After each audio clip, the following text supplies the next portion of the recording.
ഇത് ശുദ്ധ അസംബന്ധം എന്നല്ലേ പറയാൻ പറ്റുള്ളൂ. എന്താണിത്? ആദ്യം ഈ പറഞ്ഞ വ്യക്തി CPM ജില്ലാ സെക്രട്ടറി ആദ്യം പത്രപ്രസ്ഥാനം നടത്തിയപ്പോൾ ഇതൊന്നും പറഞ്ഞില്ലല്ലോ. പിന്നീട് വന്ന് ആരോ പറഞ്ഞു കൊടുത്തു, നിങ്ങൾ ഇങ്ങനെ പറഞ്ഞാലേ ശരിയാവുള്ളൂ എന്ന് ആരോ പറഞ്ഞപ്പോൾ അദ്ദേഹം അത് ഏറ്റു പറഞ്ഞു എന്നുള്ള അല്ലാതെ ഈ പറയുന്ന വ്യക്തിനെ എനിക്കറിയില്ല. ഞാൻ അന്ന് ഈ രാജേന്ദ്ര പാർക്കിലൂടെ ഉണ്ടായ സമയത്ത് പറഞ്ഞല്ലോ, ഇവർക്ക് ഇത്തരം കാര്യങ്ങളൊക്കെ അറിയാമെങ്കിൽ എന്തുകൊണ്ട് നടപടികൾ എടുത്തുകൂടാ? ഭരിക്കുന്നുണ്ടല്ലോ. ഒരു കാര്യവും ചെയ്യാതെ ചാനലിന് മുമ്പിൽ വന്ന് എന്ന് പറഞ്ഞു. ഞങ്ങൾ പറയുന്ന ഒരു കാര്യം, ഇത് ആർക്ക് വേണ്ടിയിട്ടാണ്? ഈ ഭൂക്കര ബോംബാണ് ഇത് ന്യായീകരിക്കാൻ വേണ്ടി CPM ബ്ലോക്ക് പഞ്ചായത്ത് പ്രസിഡന്റ് പറഞ്ഞ് അത് പടക്കമാണൊക്കെ പറഞ്ഞ് പോയല്ലോ. ഇത് ഉഗ്രശക്തിയുള്ള ബോംബാണ്. ഈ ബോംബ് നിർമ്മിച്ചിരിക്കുന്നത് ആർക്ക് വേണ്ടിയാണ് എന്നുള്ളതാണ് ഞങ്ങൾക്കറിയേണ്ടത്. വെറുതെ കള്ളത്തരവും വേറെ എന്തെങ്കിലും പറഞ്ഞിട്ട് ഇതിനകത്ത് നിന്ന് രക്ഷപ്പെടാൻ വേണ്ടി നോക്കണ്ട. ഇത് CPM ഒരു സെന്ററാണ്. അവിടെ ഇത് ഒരു കോൺഗ്രസ്സുകാരൻ പോയി ഈ പണി ചെയ്യേണ്ട ഒന്ന് ആലോചിച്ച് നോക്കിയാൽ പോരെ. എന്ത് തോന്നിയാസാണ് പറയുന്നത്? എന്തെങ്കിലും വിളിച്ചു പറയാനുള്ള ഇതാണോ? അദ്ദേഹം രണ്ടാമത് വന്നാണ് പത്രക്കാരെ കണ്ടിട്ട് പറയുന്നത് കോൺഗ്രസ് ആണ്. ആദ്യം പറഞ്ഞില്ലല്ലോ ചോദിച്ചപ്പോ. ഇതെന്ത് അങ്ങനെയൊക്കെ ഒരു ഉത്തരവാദിത്തപ്പെട്ട ഒരാൾക്ക് പറയുമ്പോൾ ചെറിയ മാന്യതയും മര്യാദയും ഇല്ലേ? എന്നാ എനിക്ക് പറയാലോ ഇത് CPM ആണ് അല്ലെങ്കിൽ ഇത് BJP ആണ്. എനിക്ക് ഇയാൾ ഏതാ പാർട്ടിന്ന് എനിക്കറിയില്ല.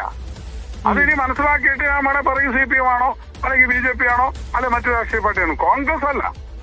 കോൺഗ്രസുകാരെ സംബന്ധിച്ചിടത്തോളം കൃത്യമായ നിലപാടുണ്ട്. ഇത് ഞങ്ങൾ പറയുന്നത് ഈ പാനൂരും പ്രദേശങ്ങളിലും മറ്റു സ്ഥലങ്ങളിലൊക്കെ നടക്കുന്ന ബോംബ് സ്ഫോടനം, ആ ബോംബ് സ്ഫോടനത്തിൽ യഥാർത്ഥ പ്രതികളെ പിടിക്കുന്നില്ല എന്നുള്ളതാണ് ഇത്തരം സംഭവങ്ങൾ ആവർത്തിക്കാനുള്ള കാരണം. TP ചന്ദ്രശേഖരന് ഇല്ലാതെയാക്കിയത്, TP ചന്ദ്രശേഖരനെ വകവരുത്തിയത് നിങ്ങളെല്ലാവരും ഓർക്കുന്നുണ്ടാവുമായിരിക്കും. TP ചന്ദ്രശേഖരൻ രാത്രി വീട്ടിലേക്ക് മടങ്ങുന്ന വഴിയാണ് TP ചന്ദ്രശേഖരന്റെ ബൈക്കിന് നേരെ ബോംബെറിഞ്ഞുകൊണ്ട് നിലത്ത് വീഴ്ത്തിയ ശേഷം 51 വെട്ടുകൾ വെട്ടിയിട്ട് TP ചന്ദ്രശേഖരനെ ഇല്ലാതെയാക്കിയത്. ഇന്നിപ്പോ വടകരയിലും സമീപ പ്രദേശങ്ങളിലും ഒക്കെ ഈ ഒരു രാഷ്ട്രീയ സാഹചര്യം നിലനിൽക്കുന്നുണ്ട് എന്നുള്ളതാണ്. ഈ വടകര ലോക്സഭാ മണ്ഡലം എന്ന് പറയുന്നത്, അത് പേര് വടകര എന്നാണെങ്കിലും അതിന്റെ മഹാഭൂരിഭാഗം സ്ഥലങ്ങളും വരുന്നത് കണ്ണൂർ ജില്ലയുമായി ബന്ധപ്പെട്ട സ്ഥലങ്ങളാണ്. കണ്ണൂർ ജില്ലയുമായി ബന്ധപ്പെട്ട സ്ഥലങ്ങളും കണ്ണൂർ ജില്ലയിൽ പോലുമുള്ള കണ്ണൂർ ജില്ലയ്ക്കകത്ത് വരുന്ന സ്ഥലങ്ങളുമാണ് ഈ വടകര ലോക്സഭാ മണ്ഡലത്തിൽ ഉൾപ്പെടുന്നത് എന്നുള്ളതാണ്. അതിൽ ഒരു പ്രദേശമാണ് ഈ TP ചന്ദ്രശേഖരനെ വെട്ടിവീഴ്ത്തിയ ഒഞ്ചിയവും ഈ വടകര ലോക്സഭാ മണ്ഡലത്തിൽ പെടുന്നതാണ്. ഇനിയിപ്പോ വീണ്ടും ഒരു അക്രമ രാഷ്ട്രീയത്തിന്റെ വഴികളിലേക്ക് കാര്യങ്ങൾ തിരിഞ്ഞു മറിയുകയാണ്.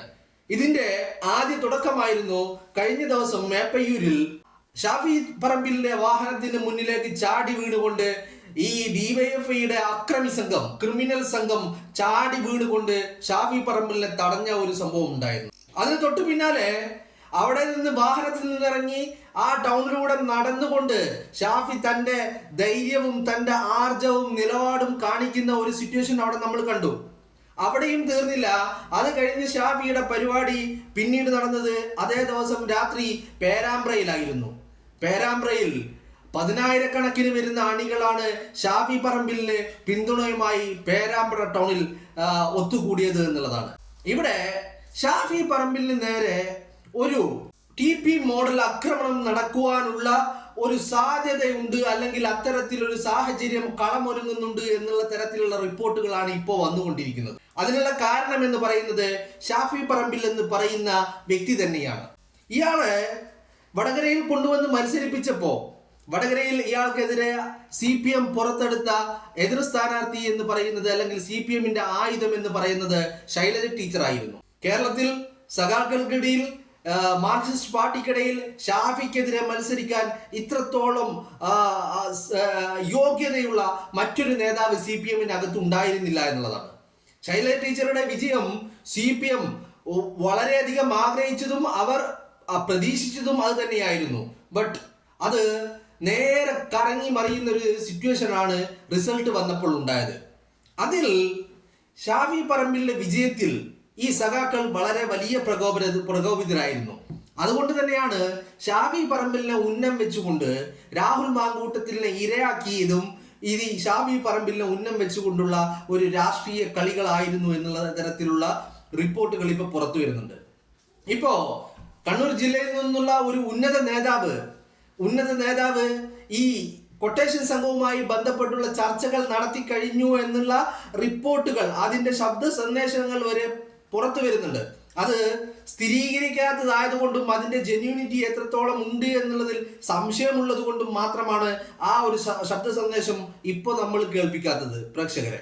അത് വരും ദിവസങ്ങളിൽ അതിന്റെ ഒരു ക്ലാരിറ്റി വരുന്നതായിരിക്കും. ആ ക്ലാരിറ്റി വരുന്നതിനനുസരിച്ച് ഇത് പ്രേക്ഷകരിലേക്ക് എത്തിക്കുന്നതായിരിക്കും. അപ്പോ അതിന്റെ ജെന്യൂനിറ്റി എത്രത്തോളം ഉണ്ട് എന്നുള്ള കാര്യത്തിൽ ഒരു തർക്കം ഉള്ളത് കൊണ്ടാണ് നിങ്ങളുമായിട്ട് അത് പങ്കുവെക്കാത്തത്. അതിൽ പറയുന്നത് ഇയാളെ ഇങ്ങനെ വിട്ടുകഴിഞ്ഞാൽ കണ്ണൂരിലെ കോട്ടകൾ പോലും നമ്മുടെ കയ്യിൽ നിന്ന് പോകും, അവനെ വെച്ചേക്കരുത് എന്നുള്ള തരത്തിലാണ്, അവനെ വാഴിക്കരുത് എന്നുള്ള ഒരു രീതിയിലുള്ള ഒരു സംസാരമാണ് നടക്കുന്നത്. അപ്പോ ഇതിന്റെ ഒരു തുടർക്കഥ എന്നോണമാണ് ഇന്നിപ്പോ കണ്ണൂരില് ഒരു ബോംബ് സ്ഫോടനം ഉണ്ടായിരിക്കുകയാണ്.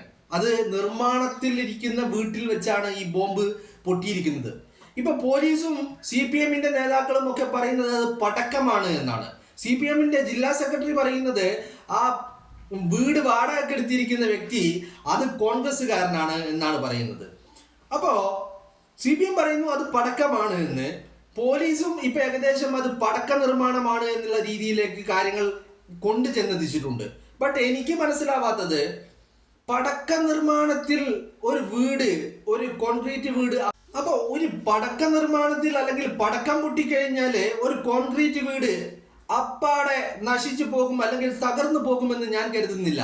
ഇത് ഉഗ്രസ്ഫോടനം ഉണ്ടായത് ഇത് ബോംബ് നിർമ്മാണം തന്നെയാണ്, ബോംബാണ് അബദ്ധവശാൽ നിർമ്മാണത്തിൽ പൊട്ടിയത് എന്നുള്ള കാര്യത്തിൽ ഒരു തർക്കവുമില്ല.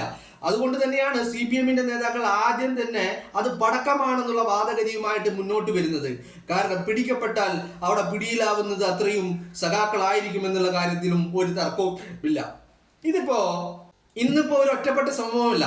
മാസങ്ങൾക്ക് ഉള്ളിൽ, ഈ കഴിഞ്ഞ ഒരു 6 മാസത്തിനുള്ളിൽ കണ്ണൂർ ജില്ലയിലെ പാനൂർ കേന്ദ്രീകരിച്ചും ഒക്കെ നിരവധി ഇത്തരത്തിൽ നിർമ്മാണത്തിലിരിക്കുന്ന ബോംബ് പൊട്ടിക്കൊണ്ടുള്ള അപകടങ്ങൾ നിരവധിയാണ് ഉണ്ടായിട്ടുള്ളത്.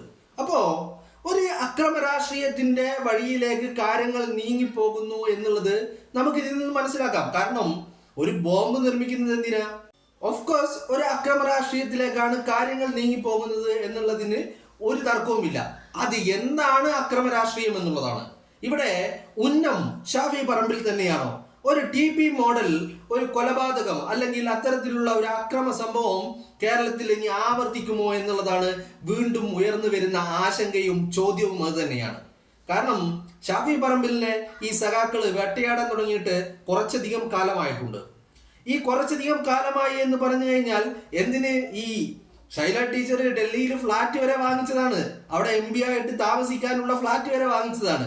ബട്ട് അത് ഈ ഷാഫി കാരണം മുടങ്ങിപ്പോവുകയും ഇവർ ടീച്ചറമ്മ എന്ന് വാഴ്ത്തുകയും വാഴ്ത്തി പാടുകയും കേരളത്തിന്റെ മുഖ്യമന്ത്രി അവരാണെന്നുള്ള രീതിയിലുള്ള പ്രചരണങ്ങളൊക്കെ നടത്തുകയും ഒക്കെ ചെയ്ത സഖാക്കള് ഇപ്പോ ടീച്ചർ അങ്ങ് തോറ്റ് തുന്നം പാറിയപ്പോ അതിന്റെ ഒരു അരിശം ഈ സഖാക്കളുടെ മനസ്സിൽ നന്നായിട്ടുണ്ട്. അത് പലപ്പോഴും ഈ സഖാക്കളായിട്ടുള്ള നേതാക്കന്മാര്, CPM നേതാക്കന്മാര് പലപ്പോഴും ഷാഫിക്കെതിരെ തൊടുത്തുവിടുന്ന ഓരോ സെന്റൻസുകളും എടുത്ത് പരിശോധിച്ച് നോക്കിയാൽ ഇവർക്ക് എത്രത്തോളം വൈരാഗ്യം ഷാഫിയോടുണ്ട് എന്നുള്ള കാര്യം നിങ്ങൾക്ക് മനസ്സിലാകും. അതിപ്പോ പറയാനുള്ള കാരണം, കഴിഞ്ഞ ദിവസം AR റഹീമിന്റെ ഒരു പ്രസംഗം ഞാൻ കേട്ടിരുന്നു. വടകരയിൽ വെച്ച് തന്നെ AR റഹീം പ്രസംഗിച്ചത് പൊളിറ്റിക്കൽ പോയിസൺ ആണെന്നാണ് AR റഹീം പറയുന്നത്. ഈ AR റഹീമിന്റെ കാര്യം വെച്ച് നോക്കുമ്പോൾ AR റഹീമിന് 2-3 തെരഞ്ഞെടുപ്പുകളിൽ മത്സരിച്ചൊക്കെ നോക്കിയെങ്കിലും കെട്ടിവെച്ച കാശ് പോലും കിട്ടാത്ത അവസരത്തിൽ അവസാനം പിൻവാതിലൂടെ രാജ്യസഭയിലേക്ക് തിരികെ കയറ്റിയ വ്യക്തിയാണ് AR റഹീം. അവിടെ പോയിട്ട് ഇംഗ്ലീഷിൽ house of house, India house of house എന്നൊക്കെ പറയുന്നതും നിങ്ങളെല്ലാവരും കണ്ടതും കേട്ടതുമാണ്.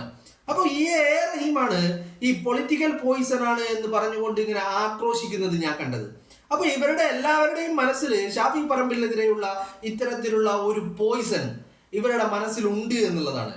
അതിപ്പോ ഷാഫിയെ കായികമായിട്ട് ഇല്ലാതാക്കുക എന്നുള്ള ഒരു ലക്ഷ്യത്തിലേക്കാണോ കാര്യങ്ങൾ നീങ്ങുന്നത് എന്നുള്ള ഒരു സംശയവും ഒരു ആശങ്കയും ഇപ്പോ ഈ ഒരു ബോംബ് നിർമ്മാണം അത് അബദ്ധത്തിൽ പൊട്ടി ആ വീടാകെ തകർന്ന് ഒരാളുടെ ജീവൻ നഷ്ടമാകുന്ന രീതിയിലേക്ക് കാര്യങ്ങൾ നീങ്ങുമ്പോൾ അത്തരത്തിലേക്ക് കാര്യങ്ങൾ നീങ്ങിപ്പോകുമോ എന്നുള്ള കാര്യത്തിലും സംശയിക്കേണ്ടി വരുന്നു. കാരണം ഇപ്പോ ഇവര് ആദ്യ ആരോപണത്തിൽ കോൺഗ്രസും BJPയും ആരും ഉണ്ടായിരുന്നില്ല. പിന്നീട് പാർട്ടി സെക്രട്ടറി പറയുന്നു അത് വീട് വാടകയ്ക്ക് എടുത്ത ആള്, അവിടെ ഉണ്ടായിരുന്ന ആളോ അല്ലെങ്കിൽ മരണപ്പെട്ട ആളോ അവിടെ താമസിച്ചവരോ ഒന്നുമല്ല, വീട് വാടകയ്ക്ക് എടുത്ത ആള് കോൺഗ്രസ്സുകാരനാണ് എന്നുള്ളത്. അയാള് മുമ്പും ഇതുപോലെ ഒരു പടക്ക നിർമ്മാണവുമായി ബന്ധപ്പെട്ടിട്ട് പിടിച്ചിട്ടുണ്ട് എന്നൊക്കെയാണ് പറയുന്നത്. അതാണ് ഇപ്പോൾ DCC പ്രസിഡന്റ് ചോദിക്കുന്നത്, അങ്ങനെയാണെങ്കിൽ അയാൾക്കെതിരെ എന്തുകൊണ്ട് നിയമ നടപടി നിങ്ങൾ എടുത്തില്ല? മുമ്പ് ഇത്തരത്തിലുള്ള ഒരു ക്രിമിനൽ സ്വഭാവം ഉണ്ടായിരുന്നെങ്കിൽ എന്തുകൊണ്ട് നിയമ നടപടിക്കാതെ നിങ്ങൾ സംരക്ഷിച്ചു എന്നുള്ളത്. അത് തന്നെയാണ് ഇവിടുത്തെ പ്രശ്നം. കാരണം പാനൂരും ഇതിനു മുമ്പ് ഈ 6 മാസത്തിനുള്ളിൽ നടന്ന ബോംബ് സ്ഫോടനങ്ങളൊക്കെ എടുത്തു നോക്കുമ്പോൾ ഇവിടെയൊന്നും ആരും ശിക്ഷിക്കപ്പെടുന്നതോ അല്ലെങ്കിൽ ആരെയും പിടിക്കപ്പെടുന്നതോ ഒന്നും കാണുന്നില്ല. ബോംബ് സ്ഫോടനം ഉണ്ടാകുന്നു, വീട് തകരുന്നു, അല്ലെങ്കിൽ ആർക്കെങ്കിലും ജീവഹാനി സംഭവിക്കുന്നു എന്നതിനപ്പുറത്തേക്ക് ഇത് ആര് ചെയ്തു യഥാർത്ഥ പ്രതികളിലേക്ക് എത്തിപ്പെടാതെ പോവുകയും ഈ സംഭവ വികാസങ്ങൾ ഇങ്ങനെ തുടർക്കഥയായി ഉണ്ടാവുകയും ഇത്തരത്തിൽ നിർമ്മിക്കപ്പെടുന്ന ബോംബുകൾ ഈ രാഷ്ട്രീയ കലാപം ഉണ്ടാക്കുവാനുള്ള ഒരു ആയുധമാക്കി മാറ്റുകയും ചെയ്യുന്നതും നമ്മൾ കാണുകയാണ്.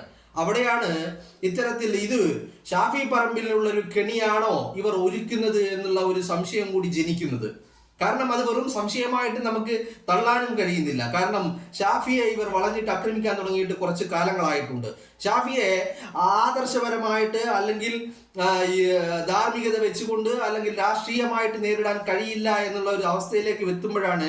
അപ്പൊ ഇത്തരത്തിൽ രാഷ്ട്രീയപരമായിട്ടും ആദർശപരമായിട്ടും ഒരു വ്യക്തിയെ, എതിർചേരിയിൽ നിൽക്കുന്ന വ്യക്തിയെ നേരിടാൻ കഴിയില്ല എന്നുള്ള ഒരു തിരിച്ചറിവിലേക്ക് വരുമ്പോഴാണ് സഖാക്കൾ ഇത്തരത്തിൽ ഒരു കായികപരമായിട്ടുള്ള ഒരു രാഷ്ട്രീയ ആക്രമണത്തിലേക്ക് കാര്യങ്ങൾ കൊണ്ടു ചെന്നെത്തിക്കുന്നത്. അത് തന്നെയാണ് TP ചന്ദ്രശേഖരന്റെ കാര്യത്തിലും നടന്നത്. TP ചന്ദ്രശേഖരനെ കൊല്ലാൻ വേണ്ടിയിട്ട് കൊട്ടേഷൻ കൊടുത്തിട്ട് അവർ ബൈക്കിൽ സഞ്ചരിച്ച് വരുന്ന TPയെ ബോംബെറിഞ്ഞ് വീഴ്ത്തിയിട്ടാണ് 51 വെട്ടുകൾ വെട്ടി ഇല്ലായ്മ ചെയ്തത്. ഈ DPയുടെ പ്രതികൾ ഇന്ന് കോടതിയിലേക്ക് കൊണ്ടുവരുന്ന വഴിയും കോടതിയിൽ നിന്ന് തിരിച്ച് ജയിലിലേക്ക് കൊണ്ടുപോകുന്ന വഴിയും എല്ലാവിധ സൽക്കാരങ്ങളും മദ്യസൽക്കാരങ്ങളും മദ്യങ്ങളും മയക്കുമരുന്നും പെണ്ണും മൊബൈലും കഞ്ചാവും അടക്കം വിളമ്പി കൊടുത്തുകൊണ്ട് ഈ സഖാക്കൾ തന്നെ കണ്ണൂരിൽ സംരക്ഷിക്കുകയും ചെയ്യുന്നു എന്നുള്ളതാണ് അതിന്റെ പരമാർത്ഥം. അങ്ങനെ വരുമ്പോൾ ഇത് ഷാഫിയെ തന്നെ ഉന്നം വെച്ചുകൊണ്ടുള്ള ചില നീക്കങ്ങൾ കണ്ണൂരിൽ സജീവമായി അണിയറയിൽ ഒരുങ്ങുന്നുണ്ടോ എന്നുള്ള കാര്യം വളരെ വളരെ ആശങ്ക ഉണർത്തുന്നതാണ് എന്നുള്ളതാണ്.